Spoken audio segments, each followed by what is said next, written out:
Halo rekan-rekan peneliti, perkenalkan, nama saya Azril Asri Mulyadi. Pada pidato kali ini, kesempatan kali ini, saya akan membawakan sebuah tema ataupun judul yang sangatlah menarik, di mana itu adalah simfoni di balik angka, urgensi riset kualitatif dalam bidang akuntansi. Baik, saya ingin mengajak kalian semua, kita semua, menuju pidato ini dengan sebuah analogi. Analogi dalam sebuah pertandingan sepak bola, di mana dalam pertandingan sepak bola ini banyak sekali terjadi drama, banyak sekali terjadi memori-memori yang kita ingat, terutama bagi saya sendiri. Saya adalah seorang fans dari MU, ya, di mana pada tanggal 17 April 2025 MU menghadapi Olympique Lyon dalam lanjutan Europa League di semifinal, di mana MU ini sudah unggul 2-0 di babak pertama, tapi di babak injury time 90 plus ini kalah 4-2 dari Olympique Lyon, di mana keajaiban dari Theater of Dreams, Old Trafford, di mana akhirnya MU membalikkan keadaan menjadi 5-2, jadi 5-4 ya. Dari 5-4 ini goals dicetak oleh Harry Maguire dengan sundulan di menit 120. Ini menyisakan memori, menyisakan kebahagiaan begitu ya. Tapi cerita di balik papan skor ataupun hasil akhir ini itu yang memberikan makna, yang memberikan pelajaran, dan juga kita berdecak kagum.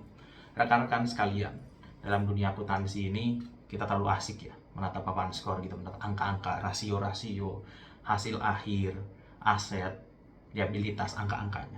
Tapi apakah itu merupakan data kuantitatif yang penting? Ya, saya rasa itu penting. Tetapi apakah itu mencetakkan segalanya?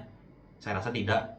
Jadi hari ini saya ingin mengajak kita semua, rekan-rekan sekalian, tidak hanya untuk menjadi pencatat skor, tetapi menjadi komentator ahli, menjadi analisis strategi, bahkan menjadi bagian dari tim itu sendiri. Dan untuk melakukannya kita membutuhkan satu alat magis yang luar biasa bernama pendekatan kualitatif. Mari kita beralih dari lapangan hijau menuju ke sebuah panggung konser yang megah gitu ya. Bayangkan sebuah orkestra yang megah, di depan saya terdapat partitur musik. Not-not balok tersusun rapi, ada tempo, ada nada forte yang keras maupun yang ringan. Partitur ini adalah data kuantitatif jelas, terstruktur, dan bisa diukur. Namun apakah partitur ini adalah musik sendiri? Belum tentu. Musik yang sesungguhnya ini baru lahir ketika sang konduktor mengangkat tongkatnya, mengangkat tangannya. Ketika setiap musisi tidak hanya memainkan not-not tertulis saja, tetapi menuangkannya secara interpretasi, emosi, nada-nada, dan menghasilkan jiwa yang mereka alunkan ke dalam melodi. Ketika gesekan biola terdengar penyayat hati, ataupun tiupan trompet yang membangkitkan semangat heroik. Itulah riset kualitatif menurut saya. Riset kuantitatif dalam akuntansi memberi kita partitur yang lengkap, yang rapi, yaitu laporan keuangan, survei dengan skala Likert, analisis regresi. Itu memberitahukan kita tentang apa tingkat profitabilitas perusahaan, apa hubungan tata kelola dengan laporan keuangan atau kinerja perusahaan. Sementara riset kualitatif ini layaknya sang konduktor dan para musisi, ia masuk ke dalam dan menjelaskan apa itu, mengapa, dan bagaimana. Mengapa perusahaan A, meskipun secara angka terlihat sehat, tiba-tiba melakukan perampingan yang besar-besaran?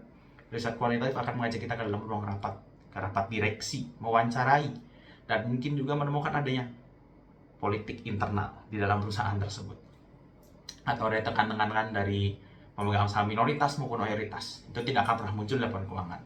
Selanjutnya, untuk menjelaskan bagaimana sebuah UMKM di pelosok Jawa Tengah dengan pencatatan yang tidak tersandar dan tidak rapih begitu, bisa bertahan di era globalisasi dengan perkembangan zaman dan teknologi. Riset kualitatif akan duduk bersama pemiliknya, mengamati proses bisnisnya, memahami kearifan lokal dalam mengelola keuangannya, didasari dengan unsur kepercayaan, hubungan sosial, dan bukan hanya sekedar debit kredit. Di Indonesia ini, konteks kita ini ibarat sebuah komposisi musik yang sangatlah kompleks dan unik begitu ya. Ada unsur gamelan, ada dangdut, ada harmoni pop, dan genre-genre lainnya dalam satu kesatuan.